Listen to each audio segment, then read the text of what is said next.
Thank you for being here with you, and I appreciate all the good folks that work for you um, up and down the border, northern border, coastal, and every part of the U.S. I want to talk about non-essential travel. As you know, it's something I've been trying to do and try to open up since last year.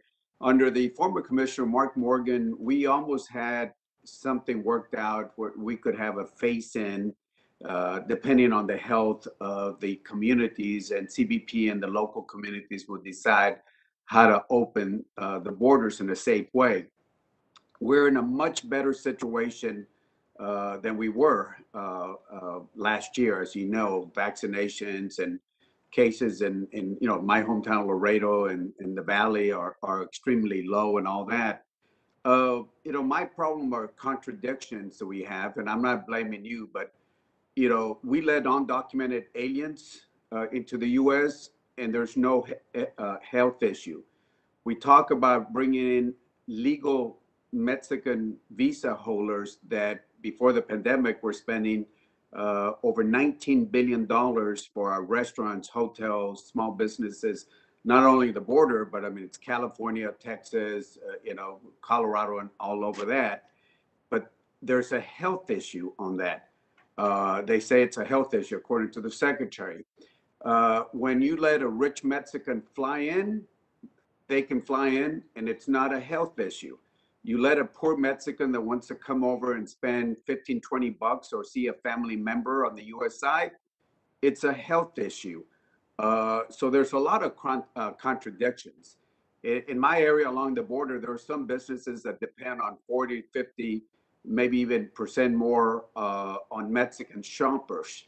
When I talked to the secretary, he said it's a health issue, as I just mentioned, which I respectfully disagree with him the way he put it, especially on the contradictions I just mentioned to you.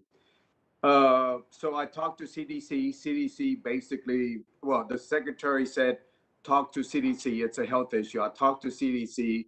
They push it back to Homeland, and they said it's Homeland security issue. I've had very good talks with your health undersecretary, Gary, and he does a great job. And I'm just trying to figure out, when are we going to open this up? I mean, there's so many contradictions, and I got businesses that have closed down, not only because of the pandemic, but on top of that, you lose 40, 50, 60% of your business. What do we need to do to get this open in spite of all those contradictions I just laid out to you? And, my businesses are so frustrated. My communities are so frustrated.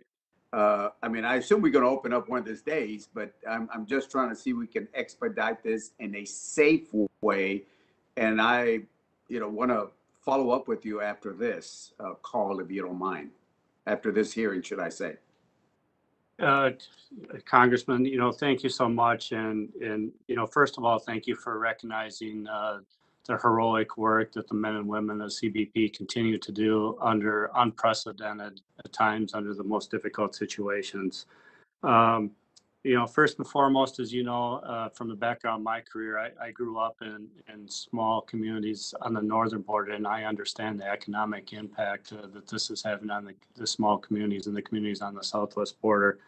So really, I'm committed to working with you over the next 30 days or so to see what we can do in a more regional approach, and I look forward to working with you in the future. So we can do that as well, and we'll continue to consult with DHS, like you said, CWMD, and CDC and CBP to ensure that we have a clear path forward.